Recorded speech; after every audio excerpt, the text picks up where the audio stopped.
Hey everybody, Tim here. I'll talk if you'll listen. Episode 54. And I wanted to use this episode as an opportunity to spread some education. I think I am maybe not necessarily unique as it's 2020. Everybody has a podcast nowadays, but let's just say a privileged position where I can use my platform to do a lot of different things, to spread a lot of different information regarding so many different topics. And there were two pieces of information that I wanted to share, but one in particular that I wanted to kind of take a deep dive into. I think we're all human, right? We all have social media. We can go on. I think Twitter is the worst, like the most toxic place ever. But we all have thoughts and opinions that we can put out into the world in more ways than ever now. And it's not just as simple as going over your friend's house anymore. It's even simpler. It's picking up your phone, going to your computer, going to your tablet, whatever.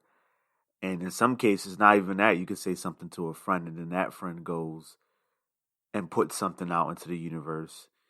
And next thing you know, you have whether it be trending topics or viral tweets or posts that can really take a turn for the worst, depending on who they're coming from. And it's quite the jungle gym out there. One area in particular I wanted to talk about is just the perception. So, unless you've been living underneath a rock, you know that the current president of the United States, Donald Trump, has been diagnosed with coronavirus on Thursday, or COVID-19. And there have been a lot of mixed reactions. Now, I know some of you are probably like, hey, Tim, not really much in the area of mixed, as I've gone online and I've seen nothing but praises or joy or whatever. I'd say it depends on where you're looking. I had made a quote on Twitter probably about a week ago that said, Twitter is awesome because you can surround yourself with people.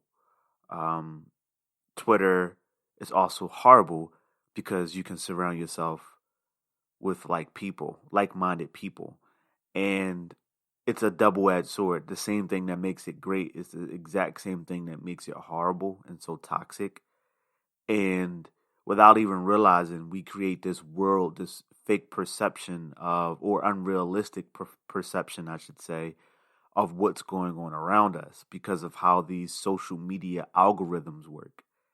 And it only pumps you with things that you want to see. And even if it doesn't, we have the power to block out what we don't want to see, right? And I say that's the best thing about social media, because you can only surround yourself with positivity, if you like, and motivation and inspiration and art and culture and so many different positive things, positive news stories, positive social stories, just so many things going on. But you could also surround yourself with a bunch of negativity as well. For example, people condemning people of certain race or cultures or backgrounds, people expressing racist thoughts or behaviors, people expressing certain discriminatory thoughts or behaviors. And if you think like that, you'll see nothing wrong with it. And next thing you know, you created this world, this curtain has been pulled down over your eyes. And when you go out in the real world, sometimes certain things can blindside you because there's no filter out in the real world, generally speaking. And I think social media can be really dangerous in that regard because it almost kind of makes you think about high school, and a sense of how things were structured a certain way and how you were, obligated to go to class and how you were held accountable if you don't go, et cetera, et cetera. And then you go to college and it's like, hey, do what you want. These professors aren't going to come and call your parents and tell them that you're not going to, going to class, that's on you. And it's very much the same with social media. You go to social media, you got this structure, you got this routine, you got this pattern that you greatly influenced. And then you go out in the real world and the curtain gets pulled back a little bit. And sometimes you really get to see how pretty or how ugly things really are. And at that point, it's up to you to take that information, take that perception, and interpret it. Now, in reference to the mixed messages thing regarding Donald Trump, yeah, if you go in your own personal feed and you take a look around, of course, if you dislike this person, if you dislike Trump, you'll see nothing around you other than people saying and doing and thinking the same things that you thought about. And in some cases, maybe they beat you to the punch. But, oh yeah, you'll see it all. If you don't like this person, if you don't like Donald Trump, you'll see people saying, oh, thank God he got the coronavirus. I've seen some people post, ain't God good, because he was diagnosed with the coronavirus. And every now and again, I'll follow people on social media, even the people I disagree with. And the reason I do that is to get a grounded perspective and just to stay in the know. When you got a podcast like this, you kind of got to stay in the know a little bit so that way you can at least sound like you know what you're talking about when you get on a platform like this and speak. Especially, I would even argue that you have somewhat of an obligation to your listeners to at least be informed to a degree or at least admit ignorance in some areas. And I like to follow people I don't like. I like to follow people who think differently than I do. And I have some people on various social media outlets who quite the opposite. They are praying for a speedy recovery for Trump. They are hoping that he gets better. And they are urging him and his team to hit the ground running for a campaign. Now, it's so funny, and this is what I really wanted to tap into, this allegiance mentality here, that you have to feel one way about certain things. And if you don't feel a way about it, then you're automatically against the other way. I'm gonna be 100%. I just don't care as much about disliking Trump as most people do. I know a lot of people feel better about themselves to do that, and I know some people, for whatever reason, just feel the need to. Now, of course, you do. I also have another group of people who may be justified in the way that they feel towards him. I'm going to be 100% honest. I'm indifferent. I just don't care. I can kind of pull myself away from the situation and just take a look at it. And I think sometimes people look at certain situations and they either due to peer pressure or just a bandwagon or mob mentality approach, and they go, you know what, everybody hates this person. I guess it's socially acceptable to hate this person. Or everybody loves this person, so I guess it's socially acceptable to love this person. And you almost find yourself in a weird position that if you don't have an opinion at all, then you must like them. Or if you don't have an opinion at all, then you must hate them, depending on the context. Sticking with the Trump topic, I'm indifferent. I just don't care. And I feel for some of you who are really close to me listening to the show, whether that be my lady or whether it be, the Charleses, the Amandas of the world who are listening, I am sincere and very genuine when I say I just don't care. I don't care. Not in a negative way, not in a positive way. I just don't care. What he tweets or what he gets on the news network and says, it just doesn't necessarily impact me. Now, that's not me necessarily knocking anyone who follows along to the point where they do care, negatively or positively. That's just me sharing what my stance is. I just don't care. When it was announced that he was diagnosed with the coronavirus, I thought it was funny in a ironic sort of way, not funny in a ha-ha sort of way.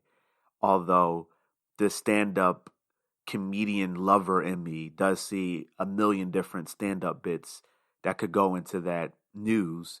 But in general, I just thought it was very ironic. How ironic is it for anyone, let alone someone who holds the highest executive office in the country, to condemn or shun or claim, that this virus is a hoax, and then turn around and then again get diagnosed with it. I think that's ironic as hell.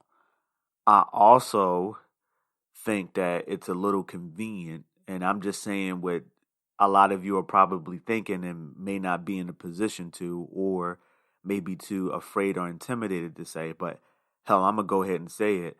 I think it's awfully convenient that he gets diagnosed with COVID-19 this close to election. To get, I think it could be potentially a ploy to get sympathy votes, to get out of future debates, to also ramp up those campaign. Now he can come off as this, this strong, I beat COVID type of thing, and who knows what that could do. Or it could be serious. It could be genuine, and it could be accurate. He could actually have this disease. I can have these thoughts and still not be invested.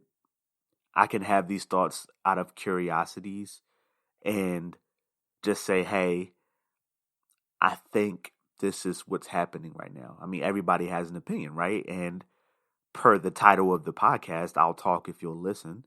And a lot of you all may be thinking the very same things.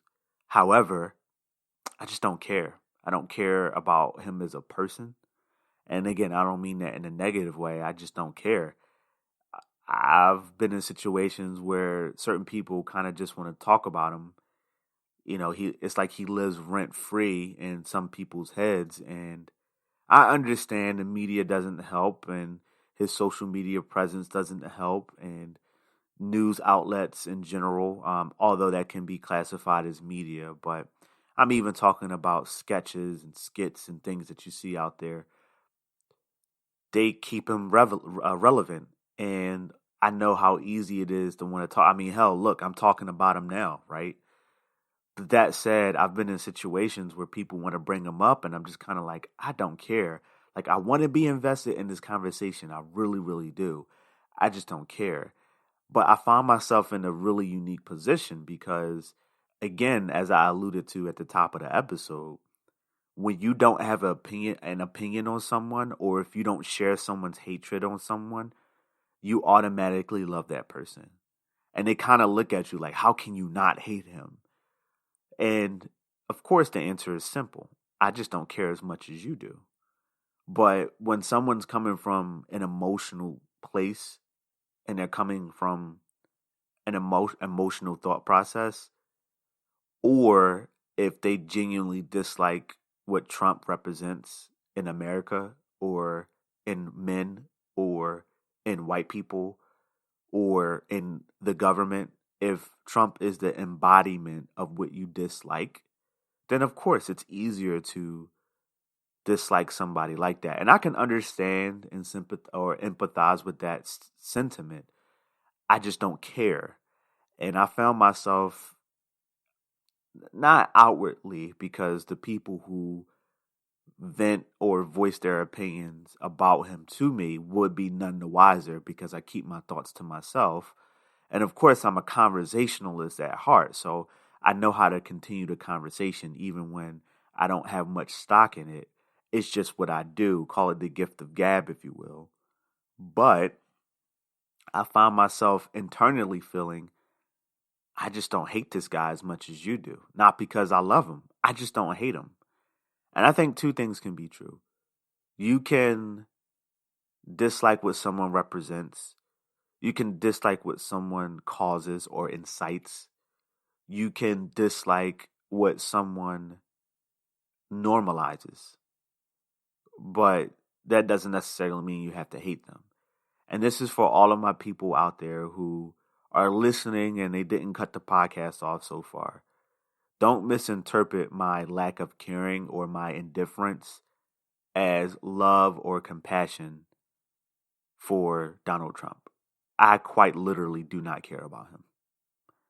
I care about him as much as I'm required to, and I care about him as much as I have the mental capacity for.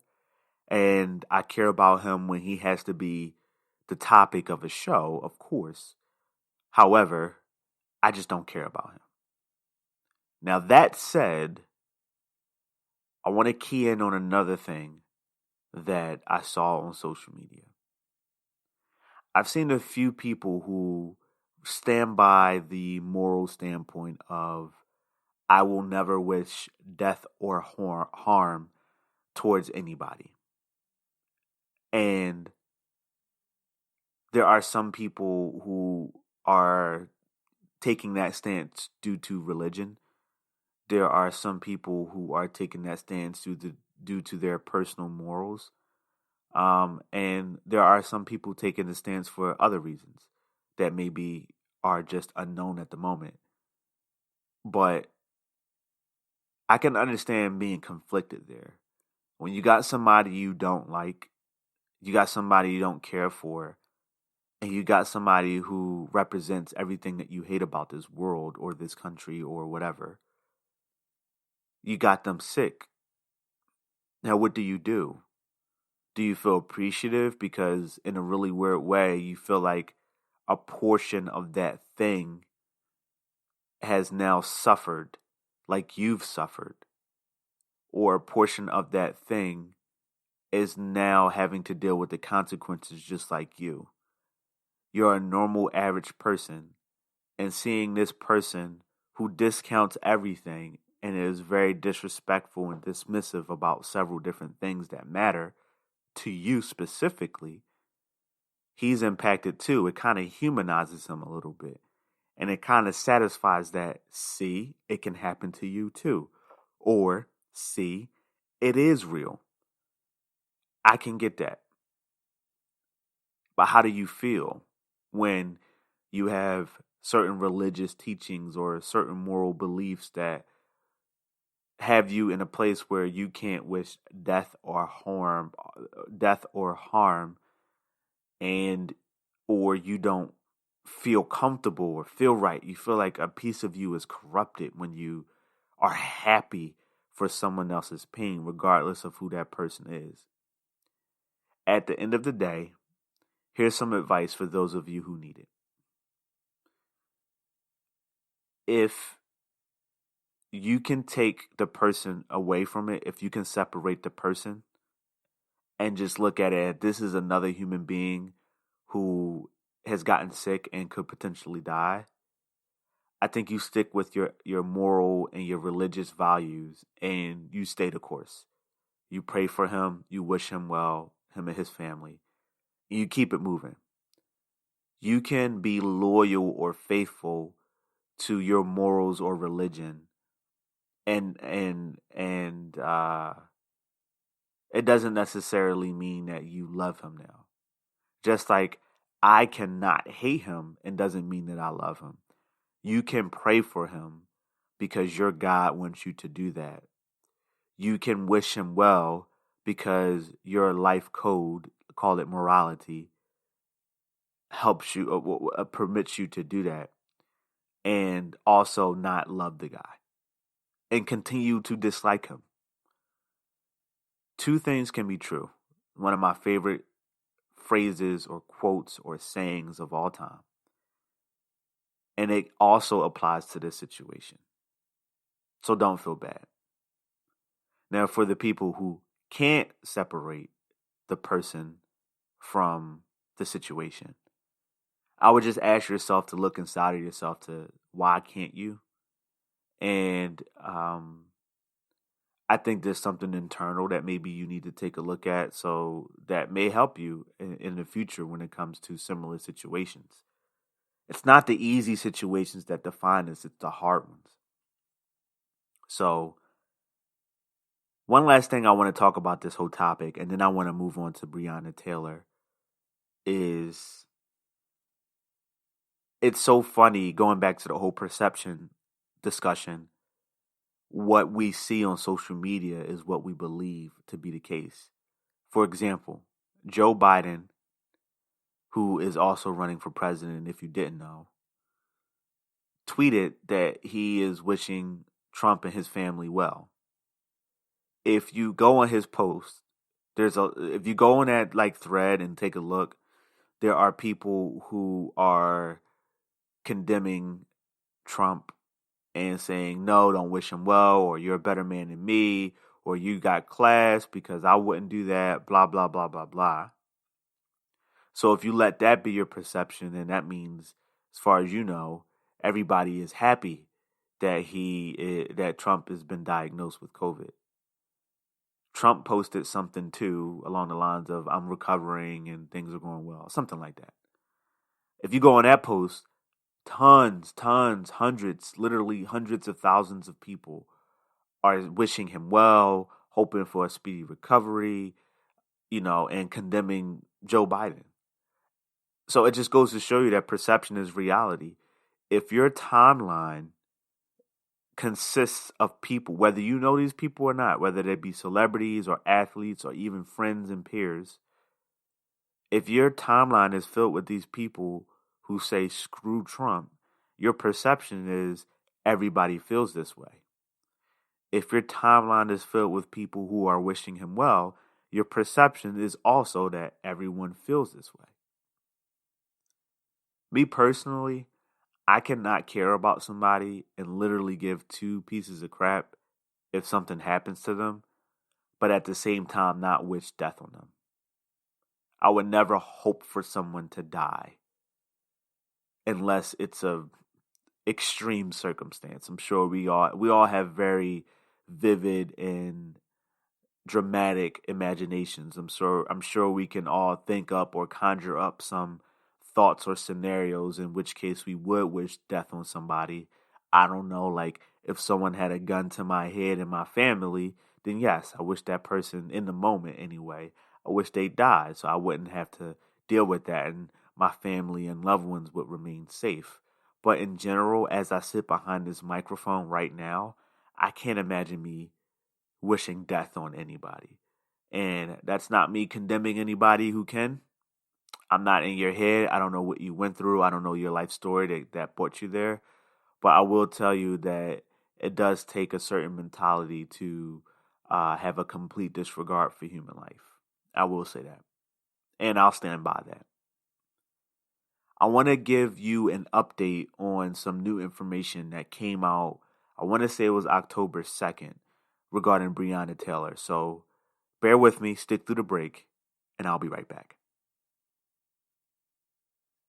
Hey everybody, thanks for sticking around. And I'm sorry if that opening topic was a bit too deep for the intro, but hey, I'll talk if you'll listen, right?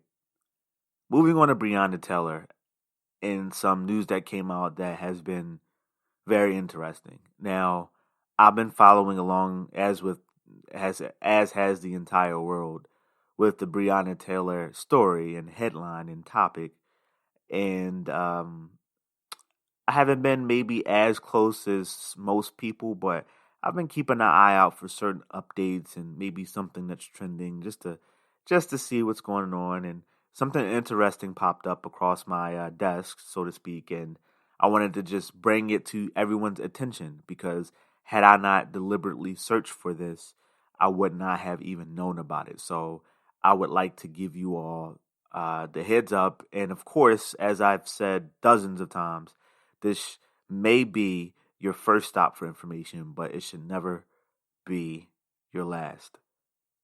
So, about 15 hours worth of the grand jury audio from the grand jury trial for the whole Breonna Taylor trial was released over the past couple of days. And I'm on the New York Times right now, and I just want to go ahead and pass along some information. I'm going to read a piece of this article from the New York Times, and if you'd like to read more about it, a quick Google search, I'm sure, will bring this up. So, it says here, about 15 hours worth of grand jury audio was released. On October 2nd, recordings of about 15 hours from the grand jury inquiry were released. The audio files have begun to shed light on what evidence jurors considered when choosing to indict Mr. Hankinson and declining to bring charges against the other police officers involved in the shooting. Grand jurors heard that at least 2 police officers who were at the raid on Miss Taylor's apartment say the group knocked and announced their presence several times before breaking down the door. Those accounts have been questioned by several of Miss Taylor's neighbors and her boyfriend. Detective Cosgrove said officers knocked for 90 seconds and that the volume escalated from gentle knocking to forceful pounding to pounding while yelling, "Police." For 1 to 2 minutes, Detective Michael Nobles said he knocked and announced himself as the police before using a battering ram to force his way into Miss Taylor's apartment. Grand jurors were played recordings of radio calls from Mr. Hankinson, as well as 911 calls made after the shooting began. The call suggested that Mr. Hankinson believed that Sergeant Mattingly had been wounded by someone with an AR, who was barricaded inside the apartment. Mr. Hankinson's reference to an AR on the call appears to be a reference to either an assault rifle or the AR-15, a type of a military-style automatic rifle. The term, by the way, I just want to take a step away from the article really quickly. The term military style is so overused because it really doesn't mean anything. It's a gun that shoots bullets. Give me stuff like semi-automatic, automatic, stuff like that. Bolt action. Those are maybe appropriate descriptors. But military style, I hate that. I hate that so much. Anyway, back to the article. Grand jurors also raised several questions, including if Mr. Walker had been named in the search warrant. He had not. What exactly the officers saw when the apartment door opened, and whether the officers executing the warrant were aware that the police had already found Mr. Glover. At times, the jurors' questions suggested they were skeptical of photos and videos they were being shown. The release of the recordings came after one of the grand jurors filed a court motion that asked for the proceedings to be made public.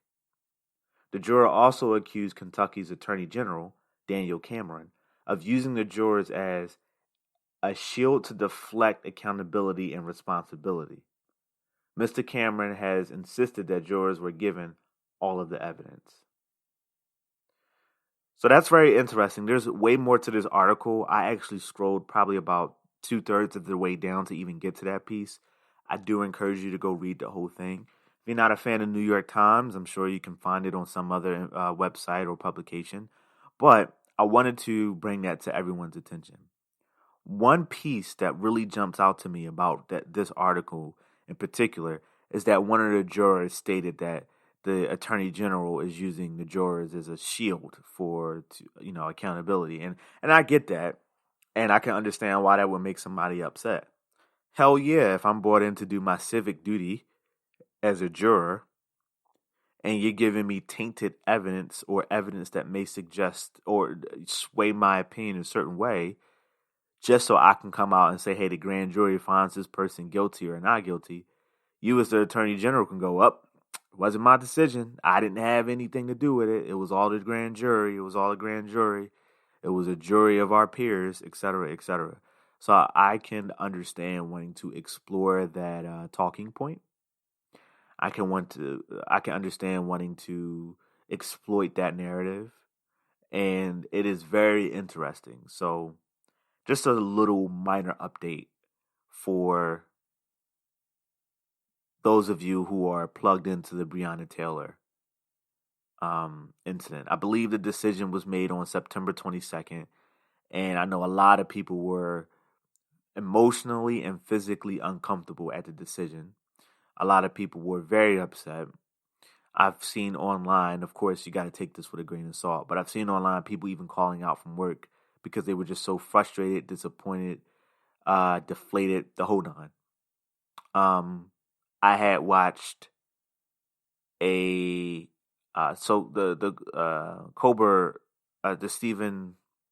Stephen Colbert has a talk show, and one of his band members on the show, and I apologize, I can't think of the brother's name, had an opportunity to speak on the decision, and it was very, very well put. And this is a gentleman who is always happy, always smiling, always in an upbeat, positive mood.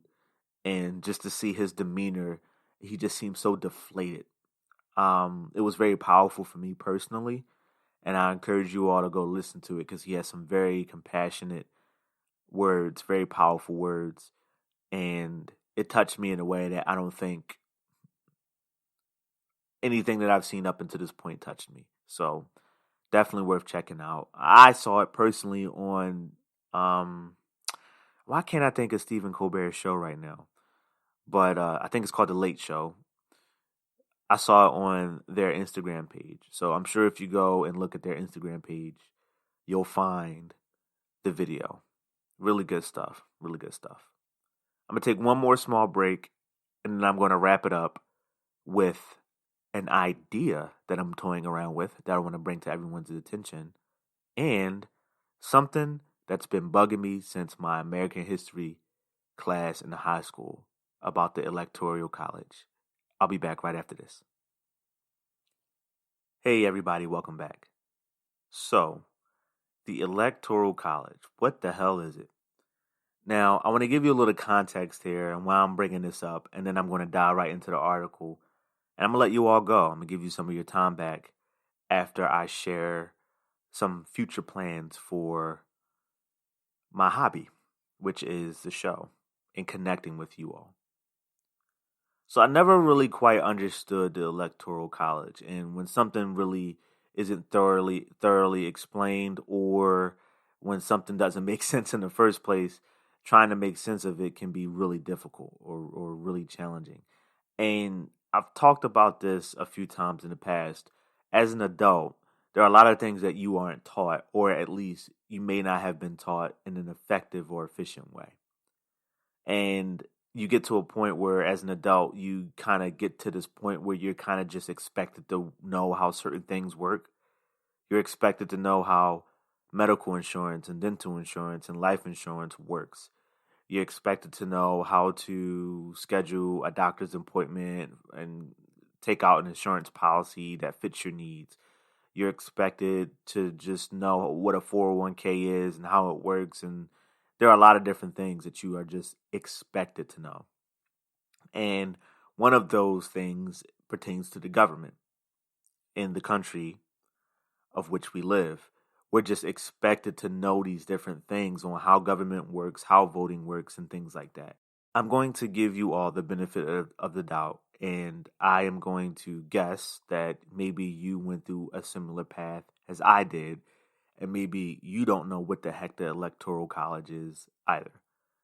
Now, the presidency is very unique in the sense that any other elected office that we vote for, those votes count directly towards that office. So in other words, if you are voting for the mayor of your city or the governor of your state, if you're voting for members of the Senate or congressmen and women, state representatives, etc., if you are voting for other local offices like committeemen and committee women or ward leader, etc., those votes go directly towards that person's count. So if me, Tim, was running for mayor of your city and 500 people voted for me, that means I got 500 votes. However, the only office in the country, arguably the most important, that does not work that way is the office of President of the United States of America.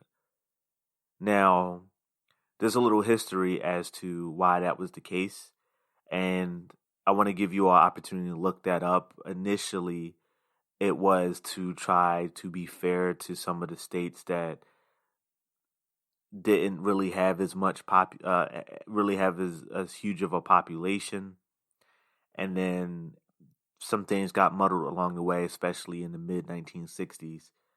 However, I'll leave that up to you all to go research that if you care about it. But in short, what the president, how the voting for the president works is you have something that's called the popular vote, which is that normal vote that may get your mayor or governor elected. That's the same type of vote. You vote, there's a number, whatever number that is, that's the popular vote. However, there are 538 electoral votes, and that basically determines who the president should be. Now, I'm going to read an article that's going to add a little bit of context, but in short, if I just basically had to put a little Timism to this, in short, the Electoral College is a bunch of people who actually vote for the presidency. You don't. A lot of the states, I want to say about 39 of them maybe, I could be wrong there on that number.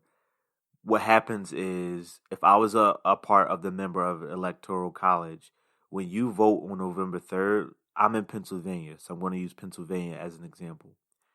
When Pennsylvanians vote on November 3rd, me being the elected member of the Electoral College for the state of Pennsylvania, I'll see how that vote went. And 3 weeks later, it's the first Monday after the first Wednesday in December. Me and all the rest of the Electoral College for everybody across the country, we all go to the Capitol or wherever we go, and we actually vote. So that vote is the actual real vote for the presidency, and that kind of gets sorted out then. So the vote in November, the vote that you and I do, it doesn't select the presidency. It's that vote in December from the Electoral College that determines the presidency.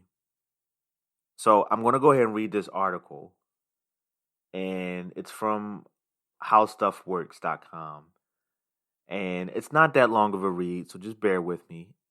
And I thought it was pretty insightful. I encourage you all, definitely at least before you vote, to just go and do some research on the Electoral College, because I knew it existed. I didn't quite really understand how it worked. I damn sure didn't know that they got together in December and actually voted. Didn't know that. I didn't know what determined the size of the Electoral College, because certain states, like Florida, for example, at least as far as I know, they have 27. That number could be higher or lower. But they have 27 electoral votes, the state of Florida does, versus a state like Texas, I believe they have like 38 or something like that. I believe California has 55. I could be wrong about these numbers. But point being is each state has a different number of electoral votes, eligible votes. And I didn't know what determined that. The census, that's why the census is so important. I didn't know that. I thought the census was basically just so the government can know how many people there are, so it can get proper population counts and determine certain things like taxes and unemployment, and give you other supplementary numbers like the unemployment rate or other demographic information like people from this age to this age work here, or people from this age to this age don't have life insurance or health insurance or whatever. I thought the census was for stuff like that. I had no idea that the census also impacted how many electoral votes that your state gets. So by law, every state gets at least 3. No state can have less than 3. And in 1961, the District of Columbia, or Washington, D.C., got its 3 electoral votes, because up until then, it was like a neutral state. It couldn't influence the president. You couldn't vote if you lived in Washington, D.C. There was a reason behind that too. I remember reading it and doing research for the show, but I forget what it was. But the 50 states and the District of Columbia, at minimum, regardless of the population, will have at least 3 electoral votes. Every other state that has more than 3 is purely dependent on the population. So that's why, in part, why they do the census, and why the census is so important for them to get an accurate count of how many people live in the state. So I'm gonna go ahead and read this article, and hopefully it can give you a little bit of insight, like it did for me. And and then I will let you go. How the Electoral College works. Selecting electors. It's presidential election day. You make a selection at your polling place, and with your resplendent. I don't even know what that word is. Resplendent. RESPLENDENT. Never heard of that. I voted sticker. Step into the November air. Satisfied you've made your wishes known. But what if your vote, the one you thought you cast for a presidential candidate, was actually used to elect someone whose name you don't even know, who would cast a presidential vote on your behalf? This may sound bizarre, but this is exactly what takes place during a U.S. presidential election. By voting for a Republican presidential candidate, for example, you are really voting for a member of the Electoral College who is expected, but not required, to vote along party lines too. The votes of the Electoral College, comprised of 538 electors, divvied up by state, elect a president weeks after the Americans vote in a presidential election. State legislatures are responsible for nominating electors. The process can actually differ from state to state. In general, though, the two most common ways are: 1. The elector is nominated by his or her state party committee, perhaps to reward many years of service to the party. Or 2. The elector campaigns for a spot and the decision is made during a vote held at the state's party convention. Usually, electors are people who are politically active in their party, be it Democrat, Green, Libertarian, Republican, or Independent, or connected to the political arena. This includes political activists, party leaders, elected officials of the state, and even people who have personal or political ties to the presidential candidates. And while the Constitution makes no mention of qualifications that must be met to become an Electoral College member, it does determine an Electoral College member cannot be a member of Congress, a high-ranking U.S. official in a position of trust or profit, which refers to a member of Congress accepting an appointment to executive office, someone who has, quote, engaged in insurrection or rebellion, end quote, against the U.S., and that's it. So could a member of the Electoral College, whom you've helped elect by casting your presidential vote, decide to support an opponent instead? Find out in the next section. So basically, if you keep going, they go ahead and say yes.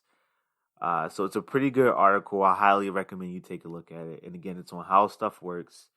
It's by a gentleman named, or two people actually, Kevin Bosner and Lori L. Dove. And this was actually just updated at the end of August. So I highly recommend checking it out. It was very educational for me. I had no idea how one even became a member of the Electoral College. I just kind of thought I guess I didn't really even know what I thought, and the fact that there are no requirements both is really cool and really scary, because that means an average Joe like me could become a member of the Electoral College from my state, which I think is dope. But it also means that some dude who just rubs elbows with people and goes to a lot of cocktail or dinner parties and maybe made huge donations to that political party, they can just get voted in. Like the state legislature could just, vote them in as a member of the Electoral College. So that's scary to me. But nonetheless, very educational. Another thing that I learned about the Electoral College, which I found very interesting, is the U.S. territories can't vote. If you live in the U.S. territories, you can't vote. Check out, this is how the Electoral College is broken. This is crazy to me. So first and foremost, if you are in the U.S. territory, so that's the U.S. Virgin Islands, Puerto Rico, Guam, and some of the other U.S. territories, you actually don't have a right to vote. You can't vote your president. Now, keep in mind, so technically, you are an American citizen. You are an American citizen, and you cannot vote, which is crazy. And this person, that there's a combined of all the U.S. territories, there's a combined like 4.4 billion people, which is crazy because that's a bigger population combined than Wyoming, Vermont, North Dakota, South Dakota, Alaska, and Delaware combined. Combined, if you took the populace of all of those states and combined them, they still would not exceed the number of people living in the U.S. territories. What's crazy is if you live in the U.S., you can go to a travel abroad. You can live in like Canada. You can live in Europe. You can live in, Australia, and you can still vote. You would get a mail-in ballot sent to you, and you would mail that ballot into the state that you most recently lived in, and you can go ahead and that's how you vote. If you live in Puerto Rico, I think the same is for Guam as well. I'm not entirely sure. But if you lived in Puerto Rico, technically you're a citizen. All you got to do is move to the States. You don't have to go through the immigration process. You can go move into the States, and now now you have a state, now you can vote. That's like a workaround. That's why so many people have been doing it. Even astronauts can vote. Somehow. I don't know how they do it. They send some sort of package or maybe email. I don't know, electronic notification. Who knows? But even if you're an astronaut, you can vote. Which means if you're in a U.S. territory, you are literally the only people in the universe who cannot vote for the presidency. Because again, even astronauts who aren't even on the planet Earth, it can vote. That's crazy to me. What makes it even worse is if you lived in a state and you moved to a U.S. territory, you can't vote anymore. I'm pretty sure that's the case. I'm pretty sure I read that when I was doing research for the show. So the Electoral College, I think the intent was pure. The intent was innocent. But like many things with our country, I just think the execution was poor. So it's something that you got to take a look at. A lot of people want to abolish, and this came up recently in 2016 and has kind of been the narrative since, but a lot of people want to abolish the Electoral College and how it works and just go back to the popular vote. But at the same time, they feel like states that have more population, like a higher populace, would have an unfair advantage compared to things like, popular voting and things like that. So very, very interesting. I highly suggest you all do some research on that. At least that way you're just informed. There's a lot of people out there who have a sincere intent to vote and they understand the importance of it, but they don't know how it works. If you understand that it's important, that's only half the battle. You need to go out and try to figure out more about the process, so that way you're making a well-informed decision. One last bit of information is for you all, and then I am going to call it a night. I'm thinking about coming up with a new show. I'm toying around with a few different ideas, and I don't want to get into too many specifics because I'm still figuring out what I want to do. But I'm going to be posting some stuff on social media for some polls, so that way you all can cast your opinion. Fun fact, if you didn't already know, but when I first started the show, or at least right before I started it, I came up with 4 different names for the show that I wanted to do. And I walked around work and called a few people up that I knew, like Ryan and a few other people. And I said, hey, out of these 4 names, what do you think should win? What do you think the podcast should be called? And I'll talk if you'll listen one out. I have 4 more names, or at least right now, 4 more names for this new show if I do decide to do it. And I'm going to put it out in the internet and on social media, and I want to get your opinion on what it should be called. That said, everybody, I'm going to call it a night. And I'm going to get to editing so I can pump this out for you all as soon as possible. And it's always a pleasure. I hope you guys had a great weekend. I hope you have an even better week. As always, I'll keep talking if you'll listen. Take care.